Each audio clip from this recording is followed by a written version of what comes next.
welcome, family. Welcome back. You are listening to Healing for the Culture with yours truly. I'm your host, Ivory Shields. This is where we have uncomfortable conversations and teach you the tools that you did not learn in school. Happy Sunday, family, and shouts out to Akbar the Great, who actually released his second single last night live on YouTube. I love that brother. He is a conscious rapper, conscious hip hop artist. Music is amazing, a lyricist. So shouts out to that young king. Happy Sunday, family. Welcome back to atltalks.com radio. It's another episode, y'all. What number is this? 15? This is episode 15. I think so. This is 15. Last week was 14. You sure?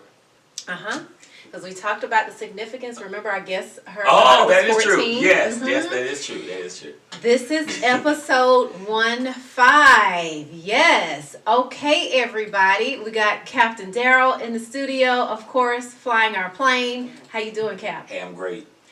We've got Amber in the building. Welcome back, Miss Amber. Thank you. Happy New Year. Happy New Year. Yes, so Amber took a couple weeks off, y'all. She had to handle some business, y'all, but she's back in studio. And I'm back, and I'm always happy to be back. I'm always happy to be here and have these conversations with such amazing and dynamic people. So, y'all know I love this. Y'all know I love this stuff. So, I have one of my favorite people on the planet I will be interviewing today, family. And I'm going to introduce this person later on in a little bit in the show. But I want to just kind of touch on some current events and what happened earlier this week, family.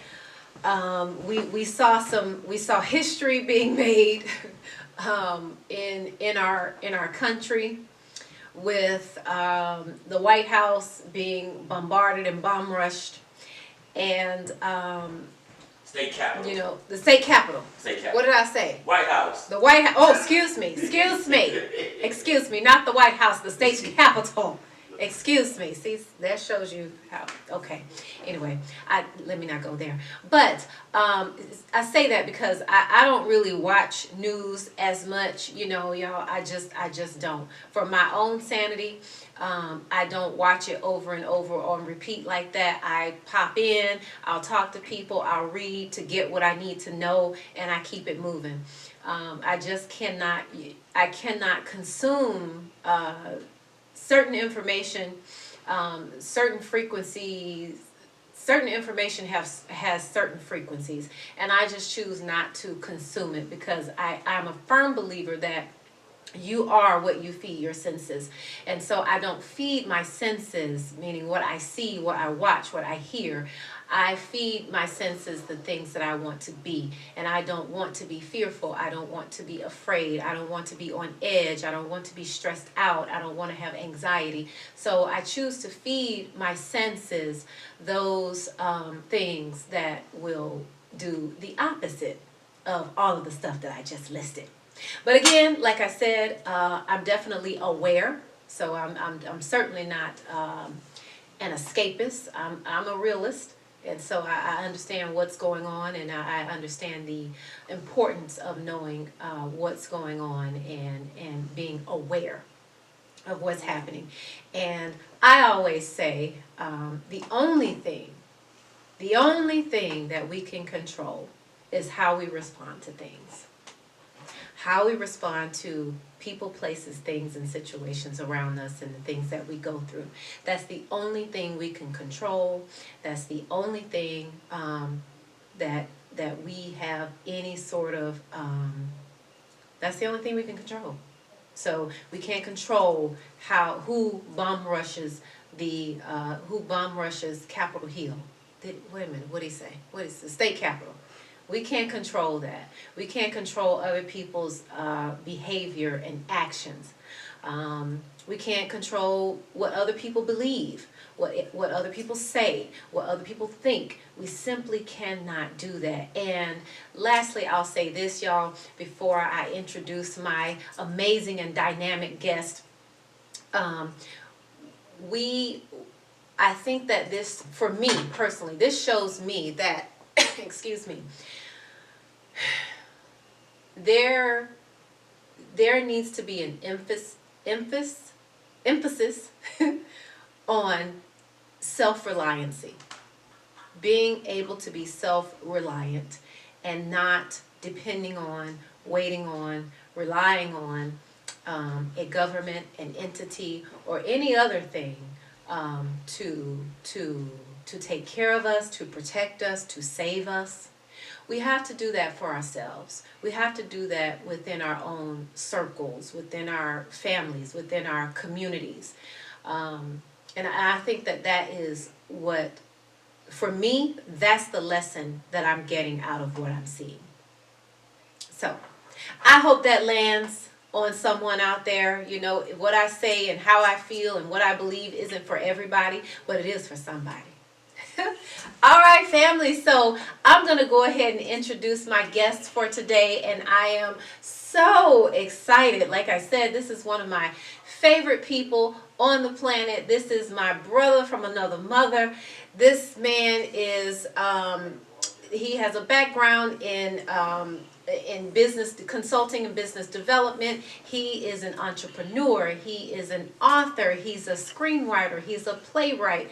He is a husband, a father, and just an all-around dynamic individual. Oh, and I forgot, and we're sharing this today. He is a warrior who is fighting multiple sclerosis. So without further ado, I want to welcome to the show the dynamic Mr. Winston Wilson. Mr. Winston Wilson. Hey, Ivory. Wow. I'm feeling all verklempt over here. Thank you so much for that. And thank you for having me on the most appropriate named show for 2021 by far. So I really appreciate being on your show today. Ashe, ashe, ashe. I appreciate that. Captain Darrell stepped away.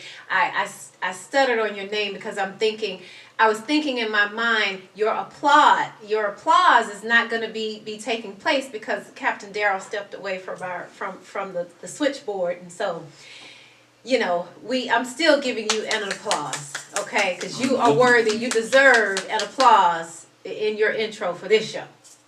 Oh, thank you. I hear it. Maybe from my own mind, but I hear it, so I appreciate that. Exactly. Absolutely. So to kick things off, you know, I just want your opinion on what happened this week with the state. What is it? The Capitol. The state capitol. State Capitol. You know, it's the worst thing as an American citizen that came from another country I've ever witnessed in our country. And I was around close to 9/11 when that happened, and that was horrible. But as far as, because, you know, I had family members and friends that were impacted by that, and it was terrible. And but this week, to see the reasoning for this, that's why I call it one of the most horrible things I've ever encountered in my life. It's terrible. I love our country.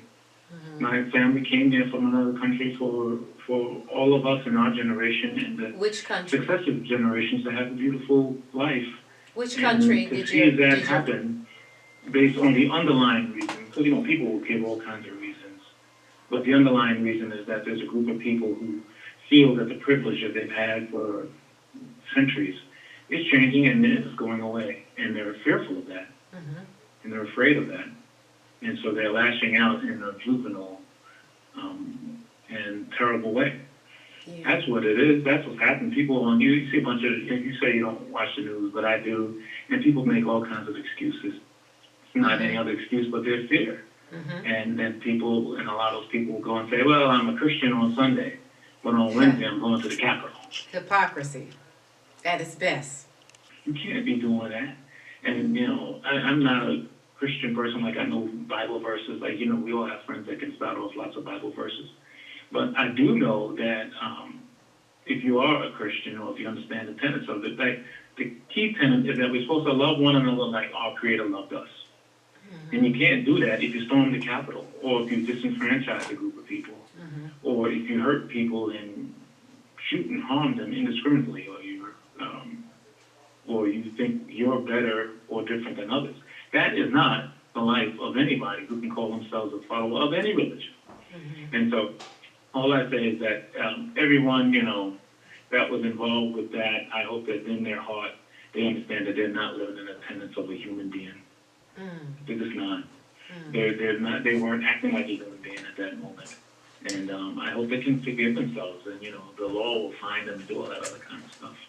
All I know is I still love this country because this country has a premise that it hasn't lived up to, that all human beings can do what they want to do. Like if me and you want to do something tomorrow and create a new business tomorrow, we can't, and people all over the earth can't do that. Right. We can't but we still have a long ways to go. We just do. And I tell you, when I saw it, I was doing some other stuff, and as soon as I saw it, I was transfixed by it. Probably like other people, I went from shock to ultimately anger. And I don't believe that it's over. It's just going underground.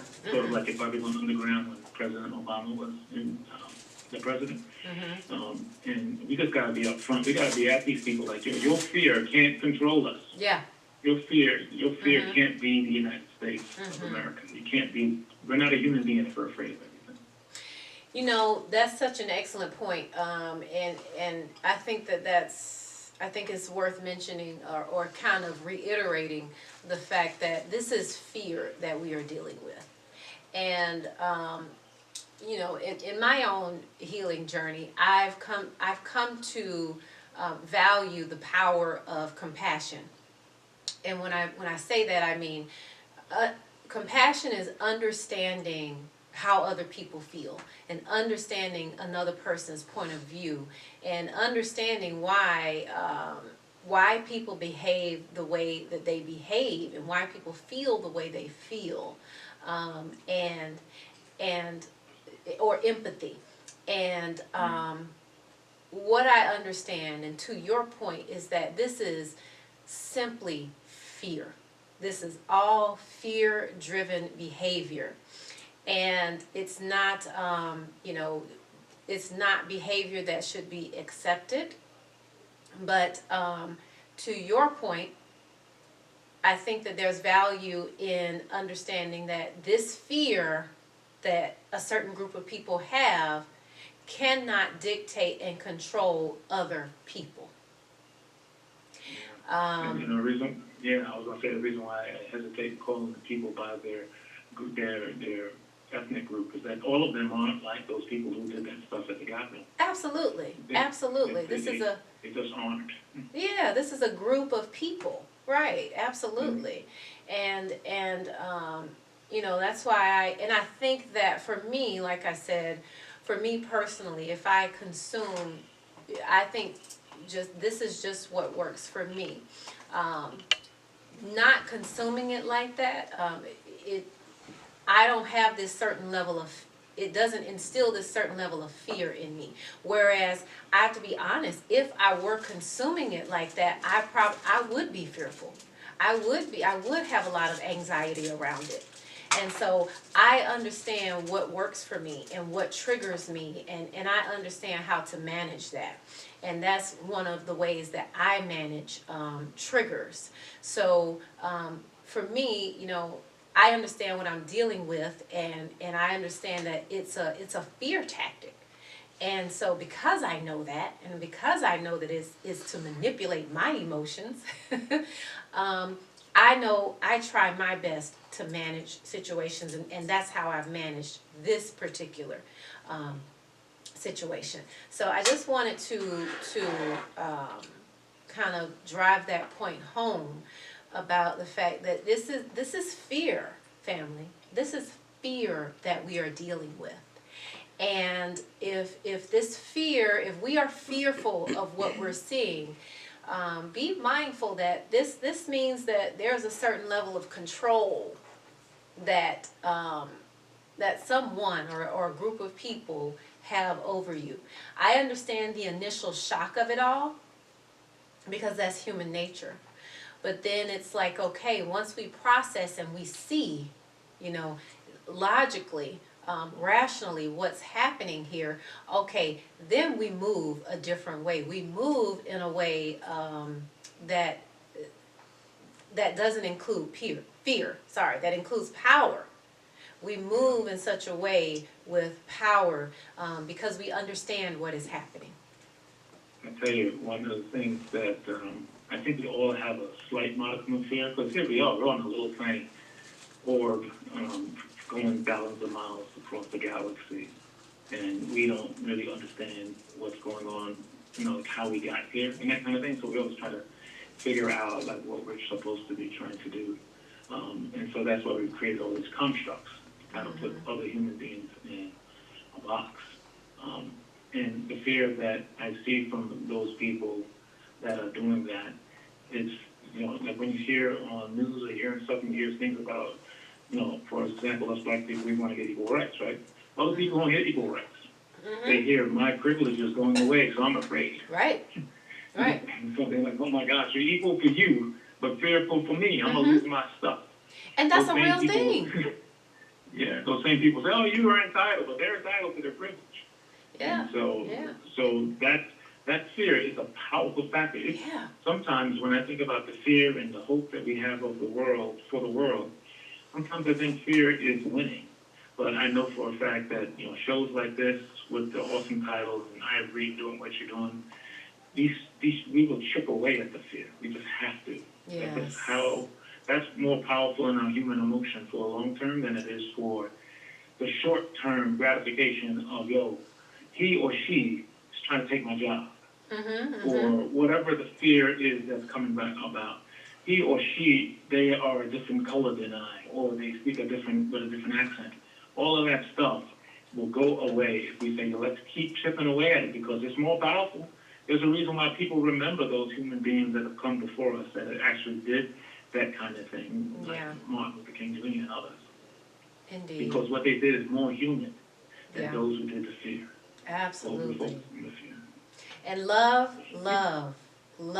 You got me good. You do this all the time, Ivory. You got me going. When I talk to you, I don't know. You bring out something in my spirit, and all of a sudden I'm like, all right, this is how it feels, and you are amazing at that. So thank you for having me. This is great. Ashe, I really, really appreciate you saying that. I appreciate those kind words. Thank you so much. I love what I do, so I appreciate that.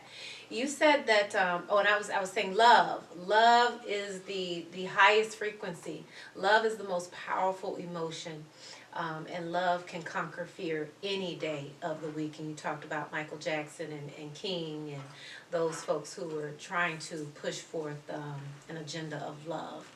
And so where did your family come from? Which country? We came from Jamaica. So okay.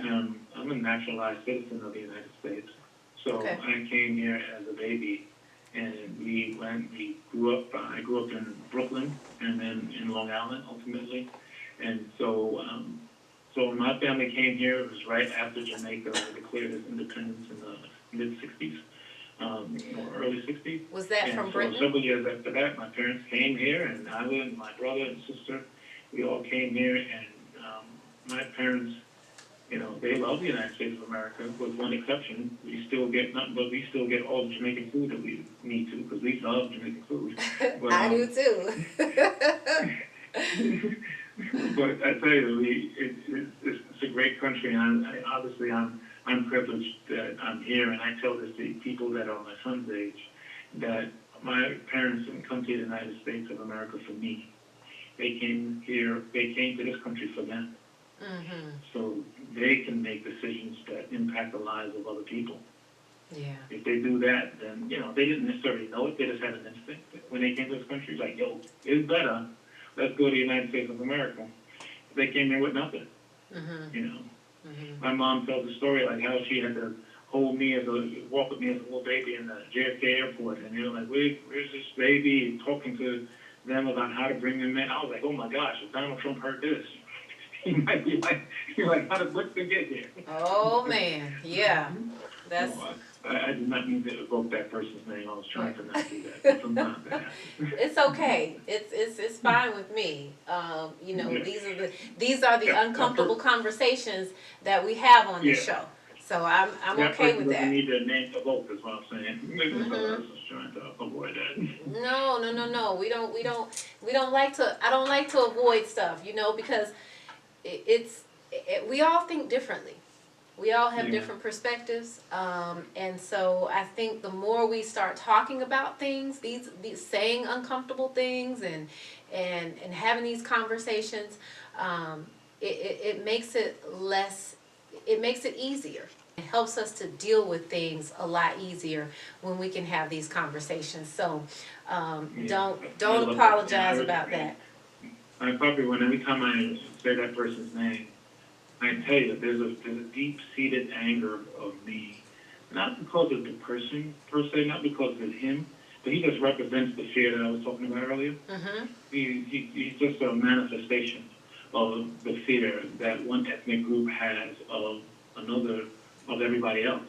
And to me, it just seems so stupid. You know, it's 8 billion people on this earth. We ain't got nobody else. It's all of us. Yeah. Mm-hmm. There's no spaceship coming with a whole bunch of other people. Right. In any one of our lifetimes.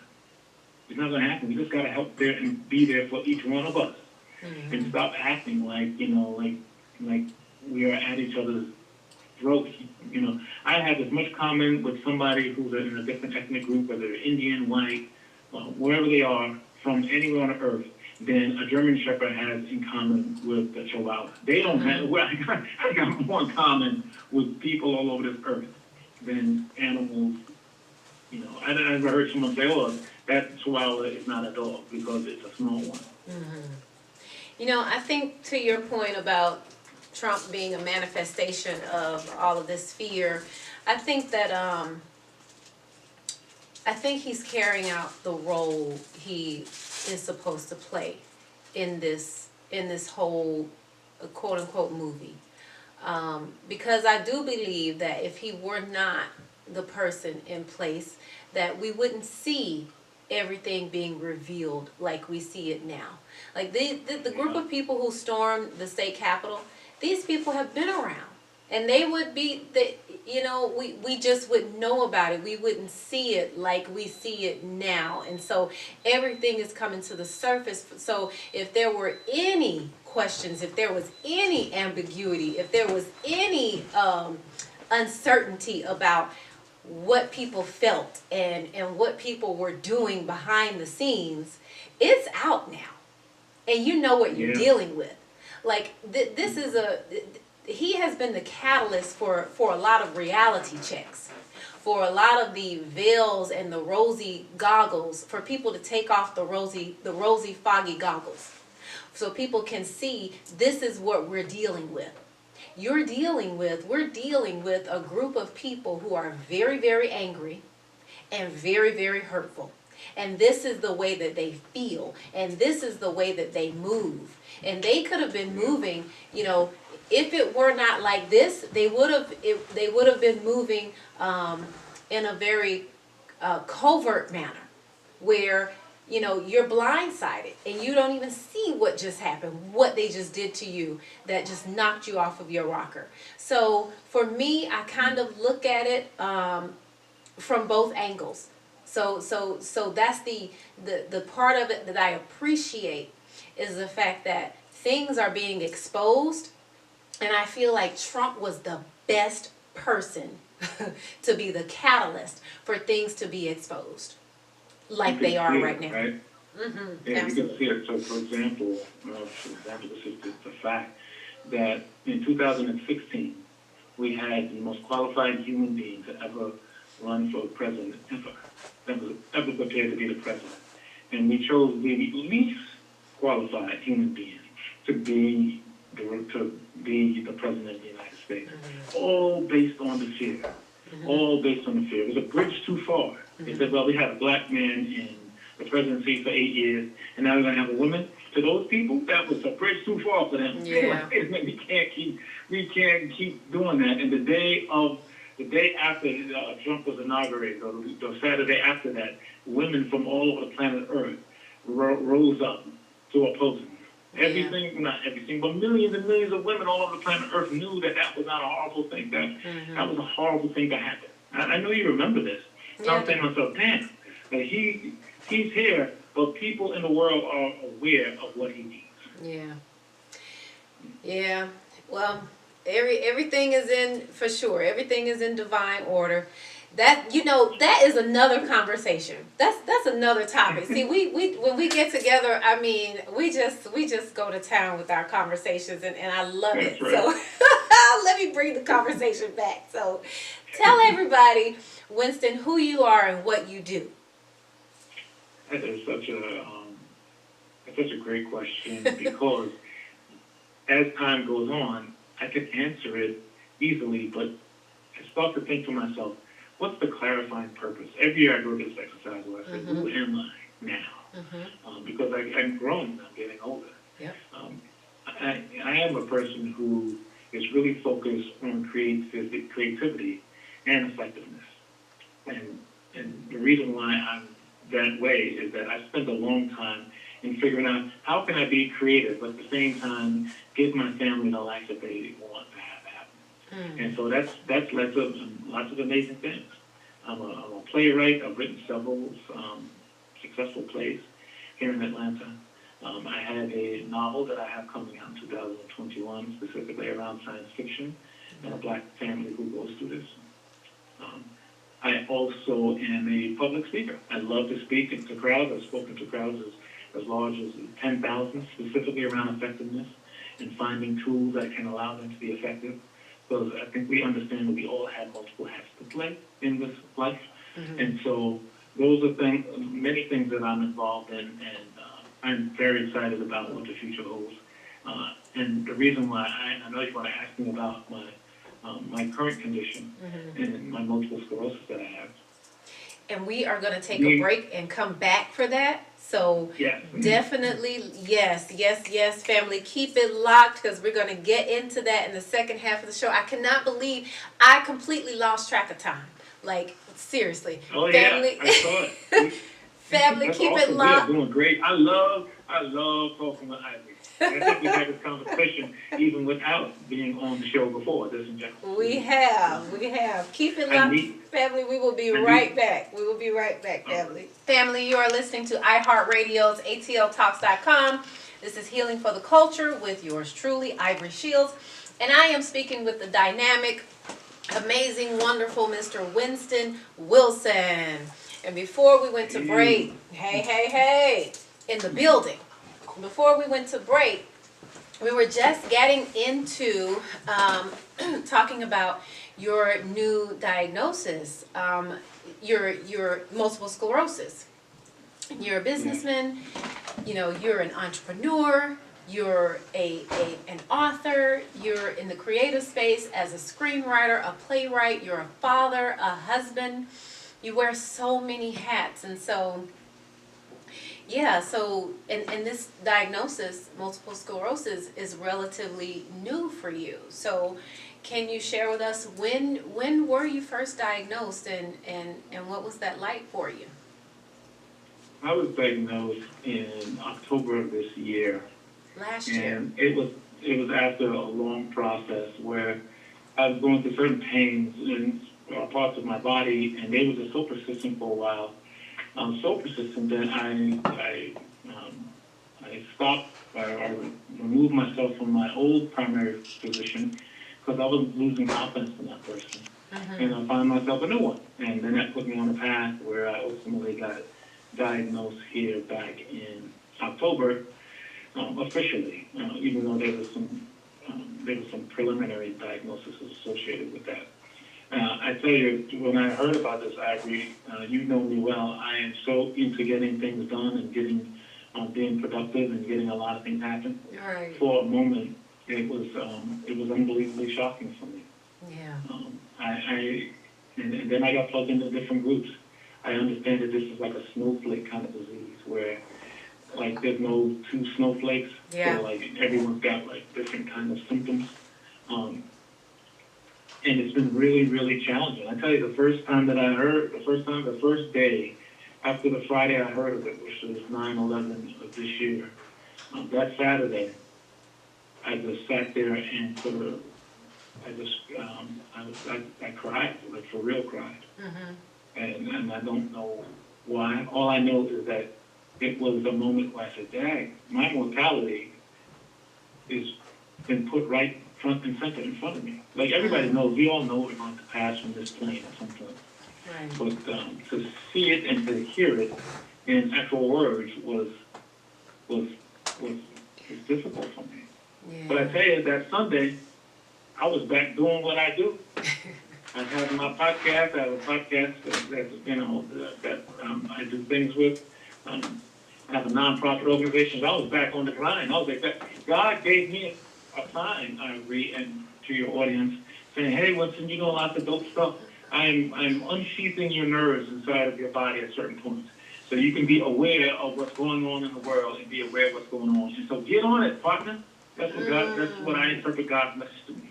Yes. He's giving me a sign like, hey, it's time for you to not just do what you're doing, but even hit the accelerator to make sure you're sharing the message of what you've got in your life. To take the stuff that's in your brain, plug it in like they did in the Matrix, and just give it to the daggone world. I don't own a thing in my brain, Ivory. I don't own a thing. When I'm going, it ain't here. So give it to every daggone person that I know. Wow. And so I love it. So I took that as a charge from my creator, saying, hey, dude, get it going. Put it on the next level. And I'm not saying this is easy. I went to the Multiple Sclerosis Center of Atlanta, which is a beautiful, beautiful place.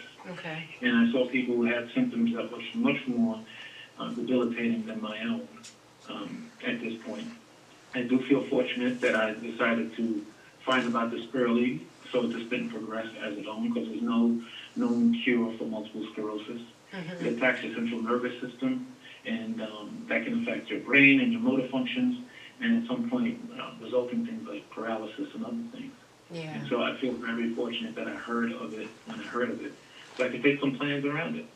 I tell you, the people that I've encountered, those different groups in different areas, and the people who are warriors associated with it, they are so amazing people. Yeah. I've heard from people who are 20 years old up to 70 years old, and they're all fighting, and their level of positivity and their contribution to this earth is beautiful. Yeah. It's just a wonderful thing.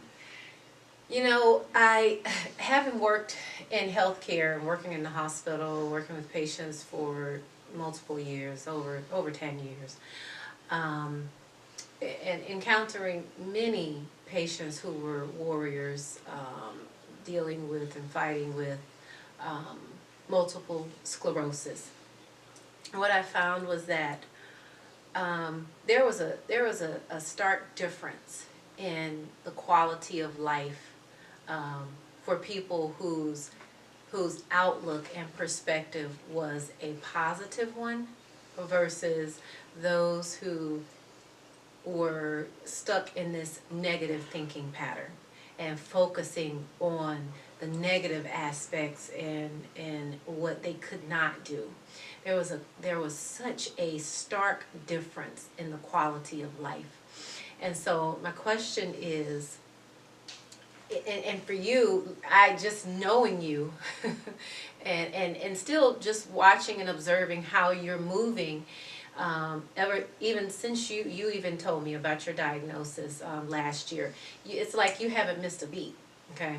And so my question is, do you think that did you just draw on your history and the way you are being a positive and inspiring person, like you've built that muscle over time, versus someone who may not have that skill and they may not have built that muscle?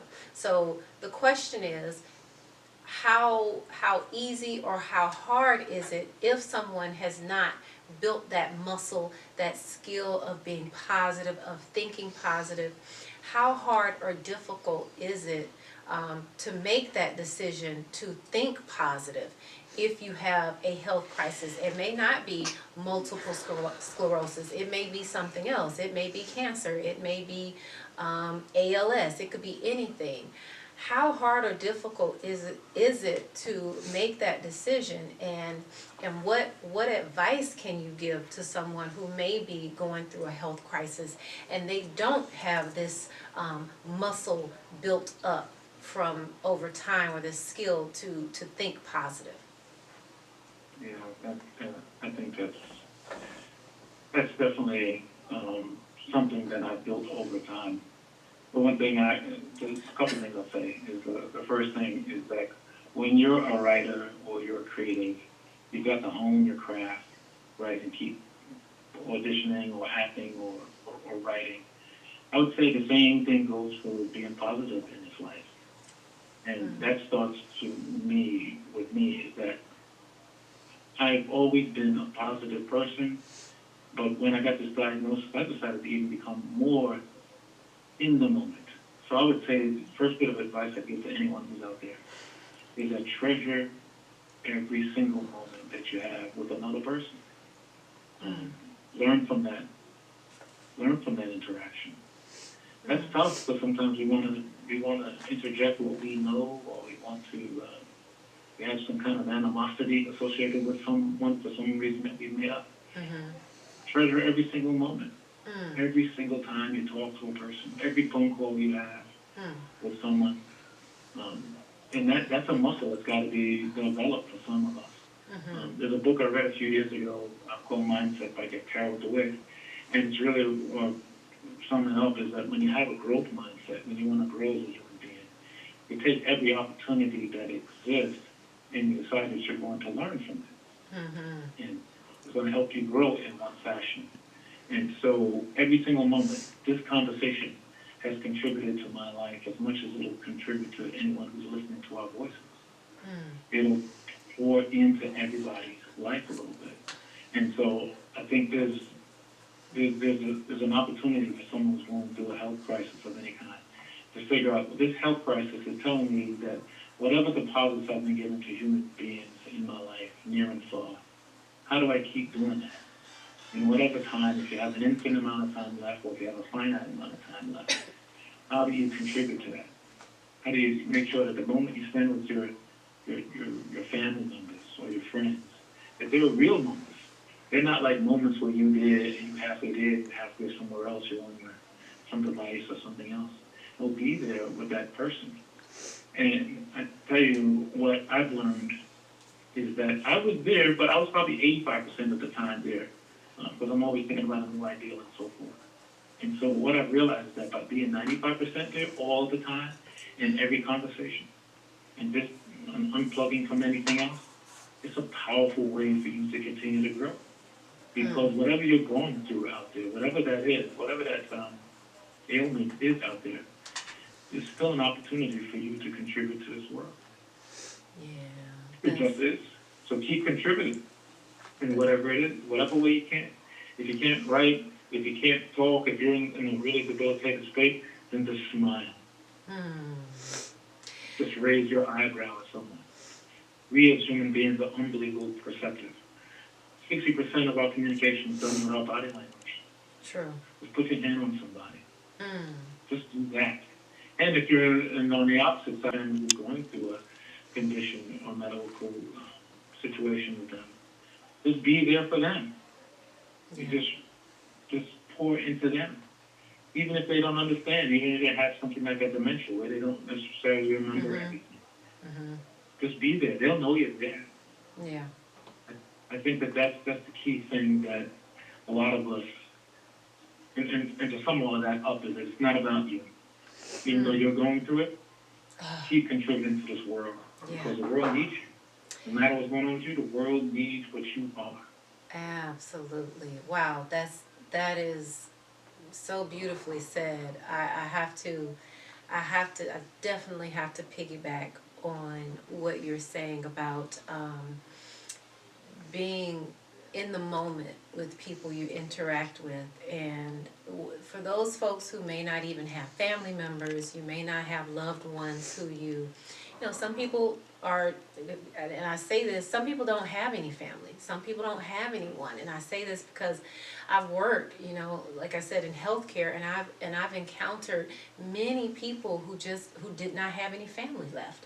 Either they passed away, or they just, you know, were not on the same page with their family, so they did not have anyone. And so my suggestion or my advice is just, even if it's the nurse, even if it's the aide who's helping you, a stranger, being mindful in that moment. And to your point, understanding that it's not about you, is bigger than you. Everything that you're going through is always for everything we go through is for someone else. Every single thing we go through is always for someone else. And one way that we can stay mindful, because that's a skill. That is a skill that we have to develop, being mindful. One of the ways that you can develop being mindful is through meditation, through, as Winston said, being in a creative space. Being in a creative space takes us to, it takes us out of our logical brain for a little bit. It takes us to a space of imagination where we can be free, where we can tap into that love space. And so the more we can stay in these creative spaces and doing things. So what does that look like? You know, being in a creative space, doing things that bring you complete and utter joy, engaging in things that where you lose track of time. Like here, I'm sitting here on this talking to Winston, and I've lost track of time. But you know, doing those things that have you so engaged and feeling so great that you lose track of time. That's how you begin to develop the skill of being mindful. So I just wanted to drive that point home for the family, and for those folks who, you know, may be listening, who they may be in this situation, or they may have someone, they may know someone who doesn't have family, and they're going through some sort of health crisis. And did you seek counseling or therapy after your diagnosis? Not after, but before the diagnosis. Okay. A couple of years ago, I actually spent some time with, I had a therapist, and he was phenomenal. And I talked about things that was going on in my life without understanding, that these things might have been interconnected. And I had some great physical therapists, because even before I got this diagnosis, I had surgery on my ankle. I thought it was just me working out and stuff like that, and I thought that was the reason why it was happening. So I've had some great people who have poured into me from that perspective. I will be talking to someone here in the future, and for those people who have some kind of consternation associated with that, it is a good thing if you can avail yourself of doing it. To spend time talking to someone. The person I talked to, I was talking about a very specific finite situation, and that person helped, and it was great. And I would recommend to anyone who's going through anything in life that's arduous, especially in 2021. There's enough things that every single one of us can say, let me talk to somebody, let me understand what's going on with me. And so I highly recommend that, and I'll be continue to do it myself. I love it. How do you, so we've talked about all the different things that you do. I mean, you have your Rising Tides charity podcast, you're a speaker, you're an entrepreneur, you are business development consulting, writer, father, husband, brother, son. You're actively involved, in your family. So, I can say that from my own personal, just knowing you personally. How some people, you're like, I don't think they really engage with their family like that, like they portray that they do. But no, you are actually an involved family man. So how do you manage and balance all of that? And especially like really like putting that emphasis on your health and your mental health and your business goals and all of that stuff. Yeah, you're not the first person to ask me this, which has led me to actually create a new program. Nice. Called Time Buster Tools, because I've had over 20 years of doing this effectiveness programs that allow me to get a lot of stuff done. And the short answer is I have a system for everything. And so I've got systems. Everything. Sorry. Say it again. I said systems. Yeah, I got systems for everything. And so, so when it comes to my family life, I've got family all over planet Earth. Everyone gets a call. Everyone gets an interaction at some point. It's all the system associated with that. My meditation, every day it's 6 a.m. in the morning, it pops up and tells me it's time for me to do my 15 minutes of meditation. My exercise, I got a pop-up that tells me I need to do this at a certain period of time. And I'm making the time, because if you don't manage your systems and your time and your systems are going to manage you. Somebody else is going to manage it for you. Mm-hmm. And so I've got a plan for all of that. So when I'm writing my blog or I'm doing my video or my podcast, everyone knows that every Saturday, this is what's going to happen. Every Friday, this is what's going to happen. Right. I have a plan for all of that because I want to do all of that because I love my life. I love to be involved in all of these things there. And the beautiful thing about doing all of those things is that I'm able to get more enrichment of relationships in my life than if I try to be insular about myself. Because to me, Ivory, the real wealth of my life, and probably of most of our lives, is the people that we know and love. Yeah. That's the money, That's there's lots of millionaires and billionaires who have horrible relationships with everybody in their family. I don't want that. I'd rather have the family. Yeah. I'd rather have the love of the people that I know around me. That's the balance. And so one of the things that I've started on is called Time Buster Tools, and there's a messaging that I send out to people every single day, and it'll be in my profile and those kind of things, where people they'll just get a message about what I think they can do today to help them become 1.1% more productive today. Yeah. And so I have a system for all of it. I also obviously do goal planning. I don't even call it goal planning anymore. I call it milestone planning, but the goal makes it sound like it's over. The milestone is just, this is what I'm doing in 2021, because 2022 is going to have its next milestone. So I have a system for every single thing because I love it all. And the system always starts with people first. Love people first, manage things. Don't manage people. Yeah, I used to hear someone say all the time, things aren't important, people are. And that's right. That's very true. At the end of the day, it's all about the people in your life. It's not about the things you accumulate. It really isn't. And just like I said, working in healthcare, it's you see people who are getting ready to transition, out of this world, out of this realm, pass away. And what's important in those moments, in those last days, is not that no one is asking, where's my Mercedes? Where's my $100,000? Where's my $1 million? Where's my big house? How's my house doing? They are asking for people, family, interaction, intimacy with other people. So I think that's very well said. And those habits. Have you read the book called Have you read the book called Atomic Habits? Oh yes. Yeah. I've referenced that book quite a bit by James Clear. Yeah. I referenced that quite a bit. It's a phenomenal book. Oh, it's great. I just started reading it. It's awesome. Yeah, I think I shared with it. I don't know if it was in the book or if it's something that I came up with. But I hear it a lot of times, and I think James probably inspired this, is that everybody's a masterpiece. Every single person you know is a masterpiece. Yeah. But you have to keep painting on your masterpiece one brush stroke at a time. So you can't try, if you got big things you're trying to eat that frog, you can't do it all in one moment. You got to do it in bits and pieces. You got to do it at the atomic level. Yeah. So it's a phenomenal book, a phenomenal read. I know I'm so excited that you've read it because every time I talk to you, it's like we've read the same thing. Yeah. That's divine. It's just a divine connection.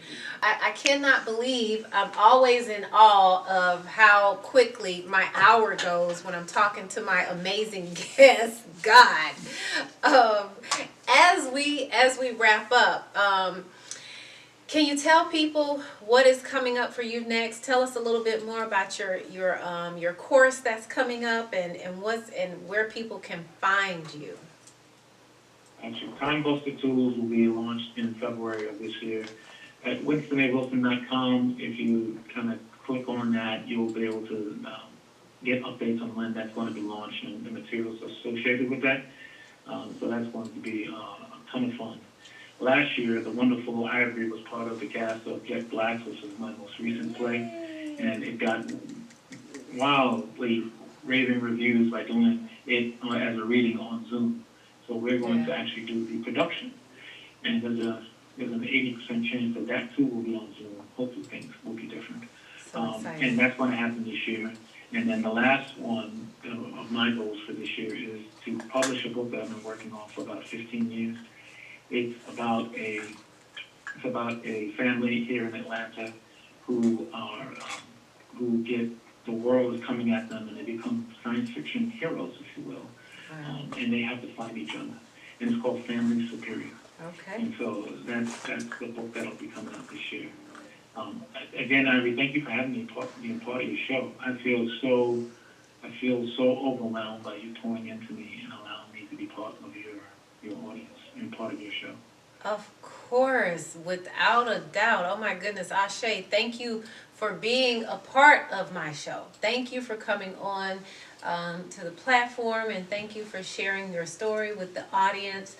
As always, you drop jewels. You're full of wisdom and insight and inspiration, and whatever I can do to spread your light to the world, I'm always there. I'm a Winston Wilson fan. So thank you. I wasn't kidding. This is the best name for a show at the most appropriate time in our history ever. So Human for the Culture is such an amazing show name. Ashe, I appreciate that. Thank you so much. Well, family, please go and follow Winston A. Go to his website, WinstonAWilson.com, right? Did I get that right? Right. Or if you go to linktree.com/Winston A. Wilson, you'll get all the stuff that I mentioned that I'm part of. So all of the different things will pop up.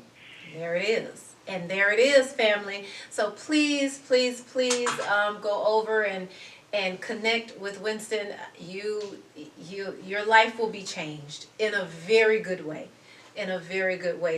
Just great energy, amazing energy. And when I say that you are one of my most favorite people on the planet, I'm not lying when I say that. Just beautiful energy. And I appreciate you, and I'm grateful for you in my life. And I appreciate you coming on the show today. Thank you. I really appreciate it. This has been the most awesome way to start off 2021. All right, family. Well, thank y'all so much, family. I am just here to peel back the layers for y'all and help you explore, heal, and be better versions of ourselves. Y'all go forth and shine on purpose, peace, and abundance, family. Stay tuned. Up next, LaCora Monet will be on with her guest today, and I will see y'all next Sunday, family. You got the juice. You got that power. Power to the people. Power to the